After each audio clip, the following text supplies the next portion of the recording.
Good morning. Or is it? No, it's not good morning. It's good evening because yesterday was a wedding of my cousin, and I was there well after 12 a.m. and then I came back and had my sleep. So I woke up a bit late. So I was the man of the wedding or something like that. It's called in the Anglosphere. I was one of the men from the bride side. So we got to carry a floral bed-like thing, and we had to use it over the couple's head while they were exchanging the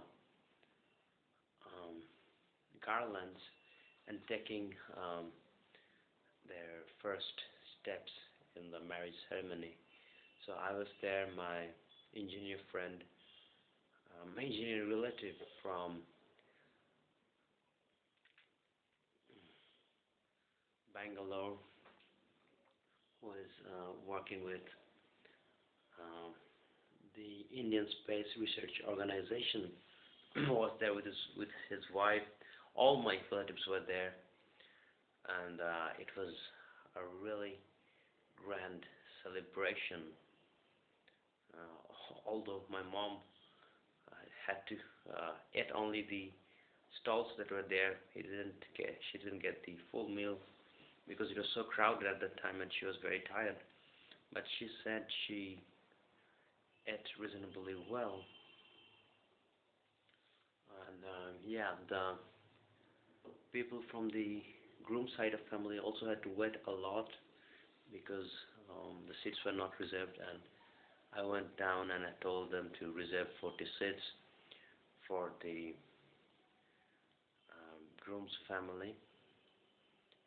And yeah, it was very exciting. And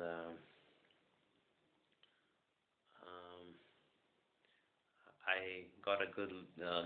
I dressed up well, and people are saying I'm looking great. My neighbor, my relatives are also saying I'm looking great, and I was really delighted to be an active member and working for the family for the first time, because there weren't many other male young people there from the family side.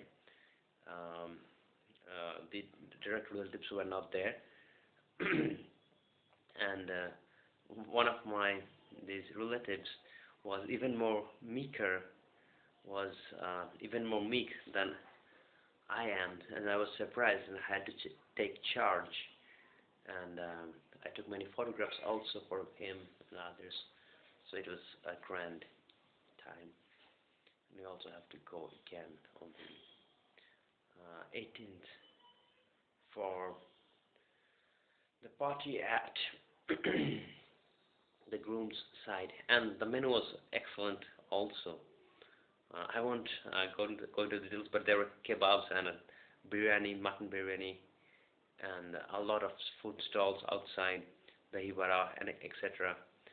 A special kind of jalebi was there, which I really liked. So that was about yesterday. Let's choose a topic for a short time. It can be the bull. No, sorry. I was looking here and I was seeing a bull. Let's choose the topic as a Hindu marriage. So Hindu marriage is a marriage between two couples who are following the ethos of Hinduism. And what happens is that at first the groom comes to the bride's house, and there they have a ceremony and a feast, and then the groom takes the wife back to his home, and after a few days the groom celebrates a festival and a feast for his part of the journey of the union. And Hindu marriage is usually commemorated by, usually done by a priest, but some modern ones are using the priest less, like the recent one I went to, and there the husband promises the wife for food, for shelter, and food and clothes, I think, and maybe also shelter. And they they revolve 7 times around the fire to signal, um, and they get tied in a 7 knot, something like that, for longer union. And the garlands are exchanged, and uh, a color is put on the forehead of the bride, and it becomes the symbol for marriage. So there's a lot to it, but this is a nice introduction, I hope, for my standards, because I have minimal standards, as you know it. So thank you for listening. Hope to see you again, and bye bye.